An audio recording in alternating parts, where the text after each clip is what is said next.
Chapter 14 of How to Steal a Dog. Carmela twisted a damp tissue around and around in her lap. Every now and then she dabbed at her nose. "I can't hardly stand to face the day anymore," she said. "I couldn't even go to work today." "How come?" Toby said.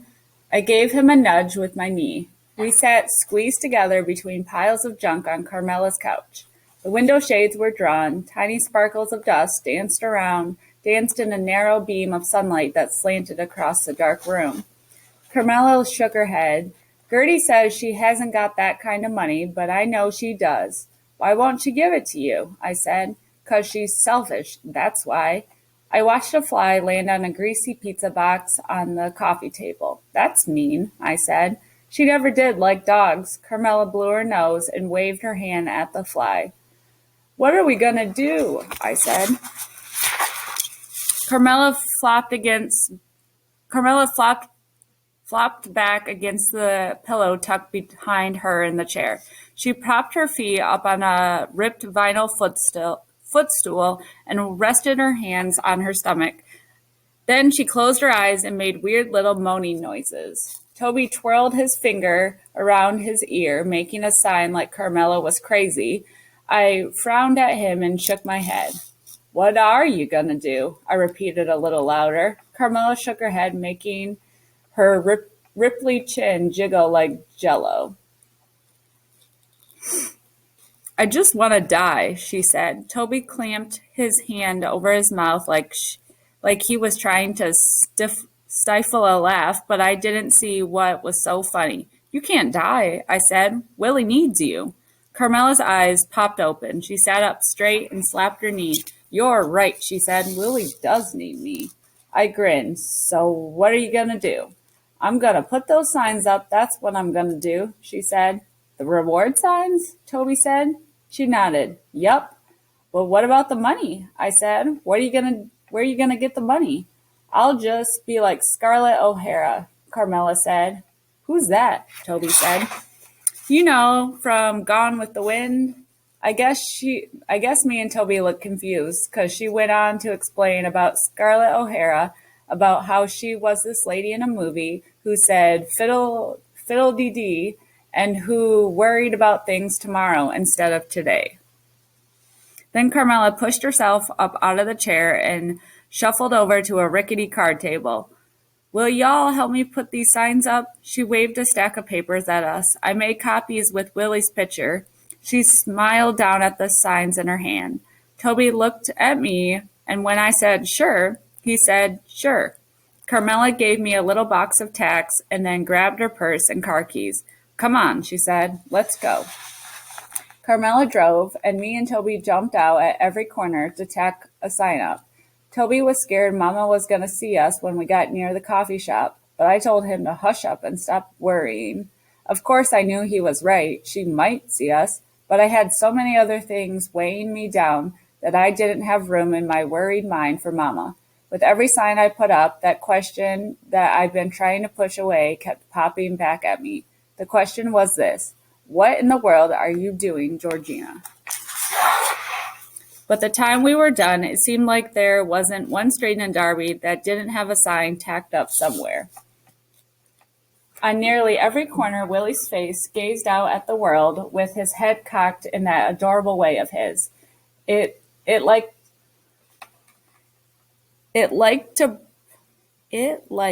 broke my heart to look at it.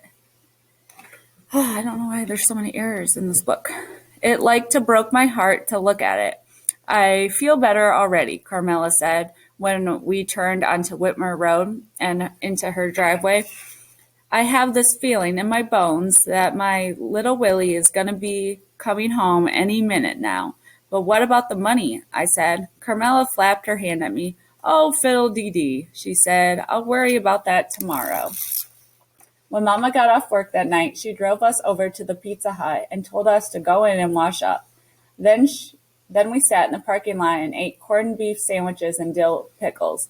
Mama seemed real happy and excited, going on and on about how she's making all kinds of money. She showed me and Toby an envelope stuffed with dollar bills. "I'm stashing this under the spare tire in the trunk," she said, but it's just for emergencies, okay? Is that enough money to pay for an apartment? I said, pulling the fat off my corned beef and tucking it into a napkin for Willie. Not quite, she said, but it won't be long now. How long? I popped a piece of chewing gum in my mouth. Not long, Mama said. How long? Not long, Mama said in a mean voice. Yeah, right. I rolled my eyes and pulled chewing gum in a long, stretchy string out of my mouth. Mama whipped around to face me. I stuck my chin up and looked her square in the eye, twirling my gum around like a jump rope. She turned back around and slumped low in the front seat. Toby licked his fingers with smacking sounds and said, "Maybe me and Georgina can get some money." I liked to swallow my gum when he said that. Mama looked at him and smiled that real sweet smile like she always seems to have for him, but never for me. "Now, how in the world would you and Georgina get money, sweetheart?" she said. Here it comes, I thought. I knew Toby was going to mess it up sooner or later. I braced myself for what was going to come next, waiting for Toby to tell Mama about Willie and Carmela and all, and I tried to give him the evil eye, but he wouldn't look at me. "I don't know," he said. "Maybe we could find some?" Mama chuckled. "Wouldn't that be nice?" "Yeah, Toby," I said, "but sure and let us know when you find $1 million on the sidewalk, okay?" Mama shot me a look, but Toby grinned and said, "Okay." We finished up our supper, and then Mama drove around looking for a place to park for the night. The car was chugging and rattling and jerking like crazy, but she acted like she didn't even notice. As we pulled into the parking lot of the Motel 6, I spotted one of Carmela's signs. Suddenly, that greasy corned beef in my stomach didn't set too well. I lay down on the seat and curled into a ball. Then I closed my eyes and pretended to be asleep. Later on, after Mom and Toby had fallen asleep, I pulled out my How to Steal a Dog notes. I read through every page. When I got to the part that said, "You will have to wait and see what happens next," I got out my color pencils and drew little flowers and hearts all around the edge of the page. Then I used a sky blue pencil to write again, "You will have to wait and see what happens next." I looked out the window at the Motel 6. Inside the lobby, a man was watching TV and sipping from a coffee mug. A soda machine outside the door sent a flickering red glow across the parking lot. I wish we could have got a room there, just for one night. We could stretch out into a real bed, take a bath in a real tub, act like real people. We didn't have school tomorrow, so we could spend all day watching TV and stuff. But Mama had said no. I looked over at Toby, curled up on the back seat with his head propped against the door. I hadn't told him about Mookie yet. I knew he'd get all scared and worried. He'd say we weren't supposed to talk to strangers and Mama would kill us and stuff like that. And I guessed he would be right, but what choice did we have? We couldn't just forget about Willie, could we? We had to feed him and take care of him. Besides, Mookie was probably gone by now. Toby wouldn't ever even known he'd been there. I closed my notebook and stuffed it back down inside my bag.